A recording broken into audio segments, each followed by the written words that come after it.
Hello, peace, light, and love. Hope you have a wonderful week. It is Sunday and the beginning of February and the beginning of Jewish month Adar. But I just discovered that there are still people talking about Chris Waats. And so what I wanted to do is discuss why we do that. Why do people constantly make movies about this subject?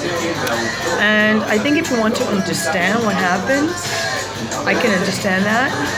But what I don't like is the way the fingers are pointed at his family.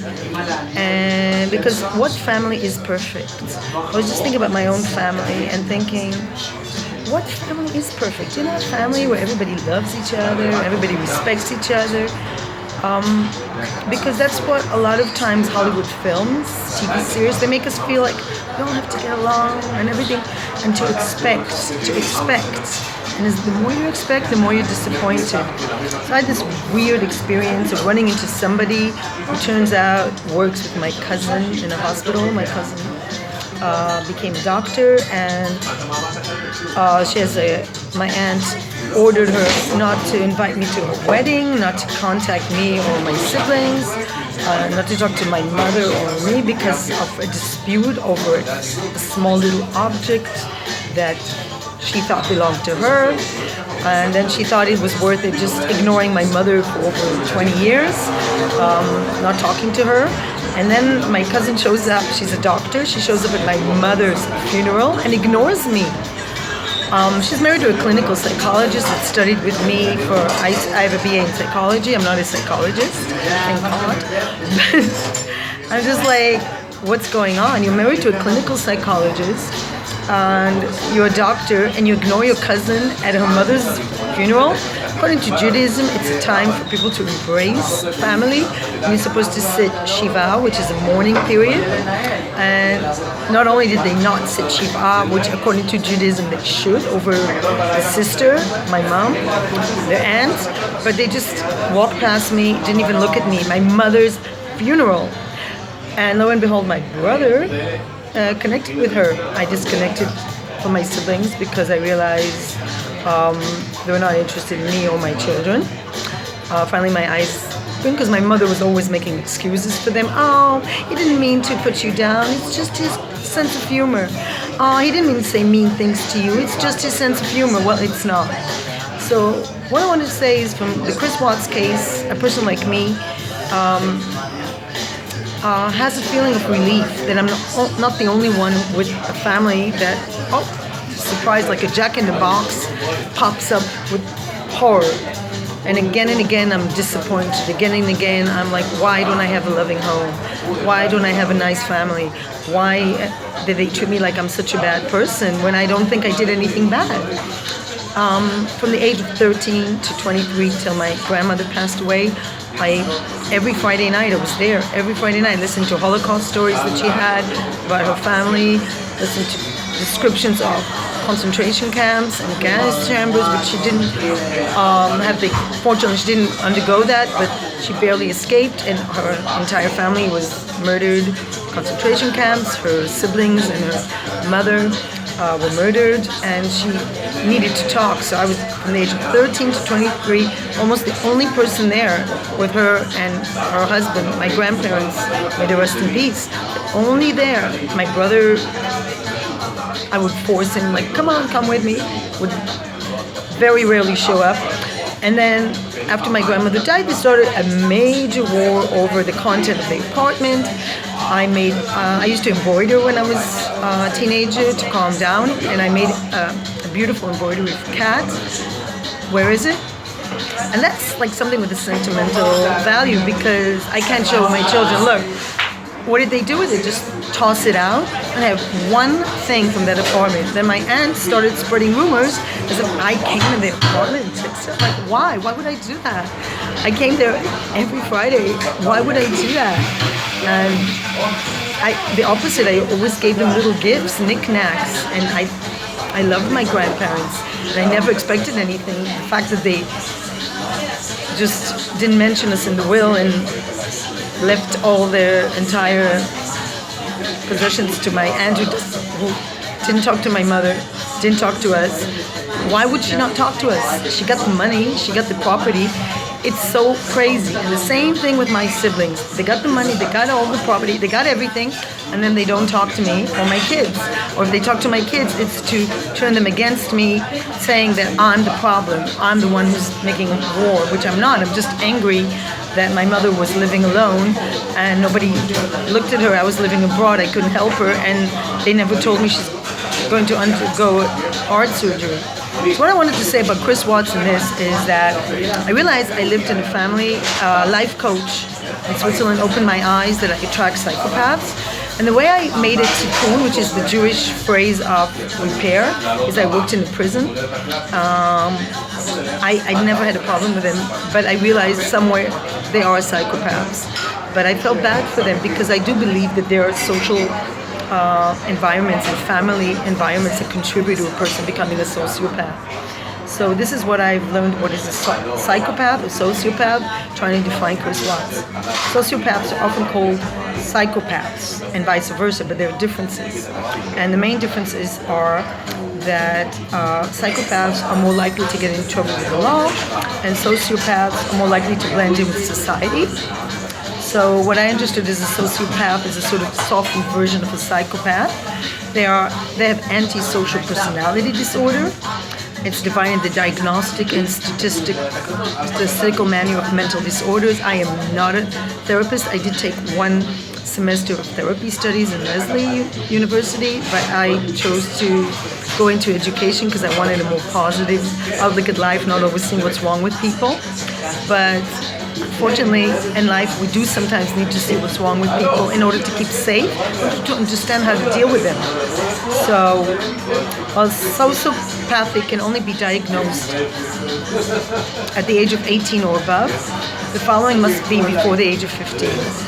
Repeated violation of the law, pervasive lying and deception, physical aggressiveness, recklessness, disregard for safety for others, and consistent irresponsibility in work, family environment, lack of remorse. I think you all agree with me. If you know psychopaths, people with personality disorder, there are so many people that go to work and they function and they don't show any signs of aggression. They're very responsible. The only time they show this aggression is within family members, like a spouse or their own children.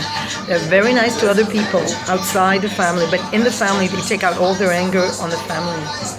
So psychopaths versus sociopath. Psychopathy can be part of a more severe form of sociopathy with more symptoms. So all psychopaths are sociopaths, but not all sociopaths are psychopaths because it's a more severe form. And the traits include lack of guilt and remorse, lack of empathy, lack of deep emotional attachments, narcissism, superficial charm. Does that sound familiar? Dishonesty, manipulativeness. Does that sound familiar? Reckless risk-taking. So 93% of psychopaths are in the criminal justice system. That's a relief, but the 7% do worry us. Additional psychopath traits have been identified, or more can be found in the book. Yeah. So the difference between psychopath and sociopath is, while the traits of each seem similar, sociopaths have a less severe form of lack of empathy and lack of guilt. So sociopath can form some deep bonds, like with a family, while psychopaths cannot. While a sociopath would feel no guilt about hurting a stranger, they may feel guilt and remorse over hurting someone with which they share a bond. So Chris Waats, according to this, is not a sociopath. Additionally, it seems that some of the antisocial behavior in sociopath lessens over time. Well, this cannot be said of psychopaths. Psychopaths appear to have no concern of the consequences, while sociopath may learn to avoid consequences over time by reducing antisocial behavior. So sociopath callous, this is a description by a Dr. Kelly McCallier. So she says, she's a doctor of psychology, and she says, psychopaths are callous but charming. He or she can con and manipulate other people with charisma and intimidation, and can effectively mimic feelings as they look like they're normal to society. Psychopath is organized in their criminal thinking and behavior.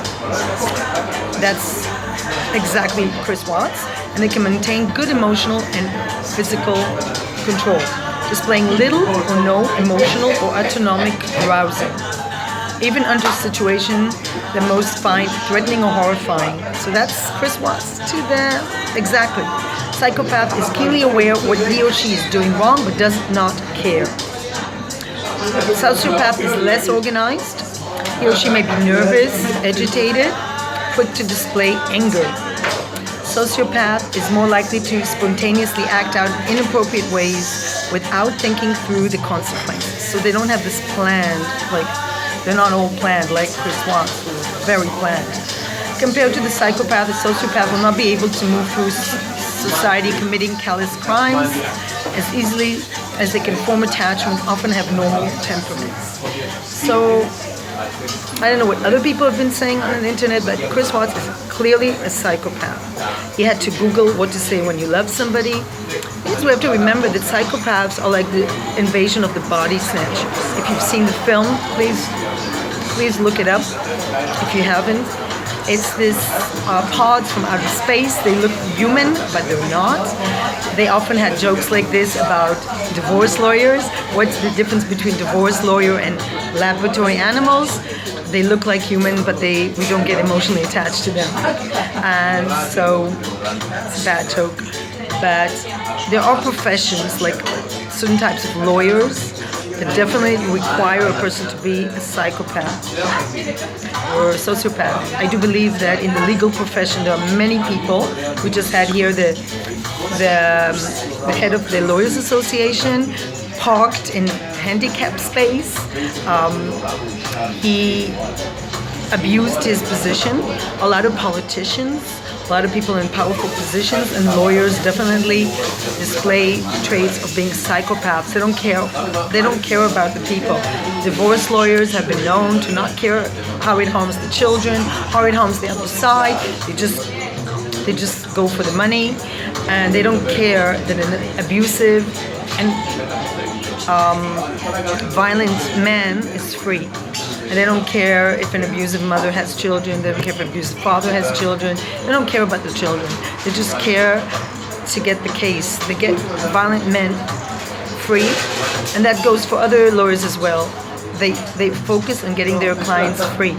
So the profession of being a lawyer definitely attracts psychopaths. And men who cheat on their wives, I'm saying men, but women as well, but I think it's more often men. I think that's a form of psychopaths, because they do harm the wife, they harm the children. So Chris Waats already went through this. He didn't care how his callous behavior affected his family, and the children always suffer, because you cannot have a loving relationship with your children and have affairs at the same time. It just doesn't go, because we have so much energy, so many hours in the day. So if you say, oh, it doesn't affect, it definitely does, because children need to feel safe. And children are very intuitive, and they pick up when the parent is not invested. They pick up when one of the parents is more invested in their partner than them. And children really do need to be in the focus of a family unit. With that, I totally agree with conservative people. Children should be the center. And parents are too busy swinging, going off having affairs. They're not able to invest in the children. Or parents that are highly narcissistic, they cannot invest in the children. I'd like to expose my own family, because I really need this closure. I don't know why my cousin disconnected. They lived like a long way away from my grandparents. They used to come twice a year on Jewish holidays, and every time they came, they said mean comments to me about my hair. They said mean comments about my grandmother used to buy all these, like, she was an old lady, so she bought all these ugly gifts, and they always mocked her. My cousin used to say, oh, look at that, and my aunt and my cousin would laugh. That's psychopath behavior. And I was like shocked, because I was brought up, even though my mom was not like perfect, She always taught me never to say mean things to people, to be polite and not to hurt their feelings. Somebody gives you a gift, say thank you, and not to criticize them. And I think it's Austro-Hungarian sort of manners. And my aunt, though they grew up in the same environment, my aunt actually grew up more in Israel, and she took the traits like Israelis can be very callous and not sensitive. My mom had like the old European, even though she grew up under Nazi regime 2 years, she grew up like with nannies that taught her how to behave and not to hurt people's feelings and not to say mean things to their face. So my mother would never say mean things, always behind the back. But I think in a way it's really horrible to see people just say to a person's face, especially elderly people, this is an ugly gift. And my cousin, I really looked up to her. She was very talented and she was a talented athlete. She was an excellent pupil, and I really wanted to get into medical school. She was going to be an architect. She went to architecture school, like her father in this Technion. And then after 1 year, she switched to medicine, which was really surprising. And I was like studying biology, so we ended up at the same university. She wouldn't even say hello to me. And then my grandfather died when I was at the university, my 3rd year of psychology. Then I see a man. What are you doing here, Chaim? And he says, I married your cousin. So a man who studied psychology with me, now he's a clinical psychologist, married my cousin. I wasn't invited. Why? Never did anything wrong. And I think my aunt knew, who was there every Friday night with her parents. Now, instead of saying thank you for being with my parents, she spread vicious rumors about me going in their apartment, which no way I would have done it. I'm just not that kind of a person. And I always gave them gifts. I made beautiful embroidery. I don't know where it is now. And they just took over the apartment, the furniture, everything. It was a very small apartment. They had nothing. Like they brought from Europe, like very small objects, but I have nothing. We're not mentioned in the will at all. And I really don't care, because I had those years with my grandparents that really were formative years, and I became very close to religious life because I realized how religion helps people heal from traumas. And when Angel died, because Friday night ceremonies, and I did the same thing with my children, having a meal, sitting together and talking. No, it was the Holocaust. I never talked to my children about the Holocaust during Friday night meal.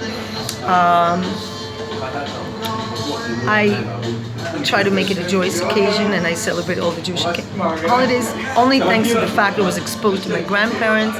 So it was a win-win. I got exposed to culture. My grandfather was a very sweet man. He was very calm. I just got so much out of the contact with my grandparents. I couldn't care less about the money, but I didn't understand why my cousin was a doctor in a big hospital in Jerusalem would disconnect from me, and all my cousins, in fact. And I just didn't get that. And her brother is in a mental institution. He had a breakdown, and instead of trying to make a family bond, they just like made a war. And it was just so sad what happened in my family. Now my brother's friends with this cousin, and he's like, they're both very wealthy. They've got a lot of money. He's inherited a lot of property. She's inherited a lot of property. They're very wealthy people, and they just shut me down like as if I'm the problematic. And I'm a person with a lot of empathy, a very thin skin.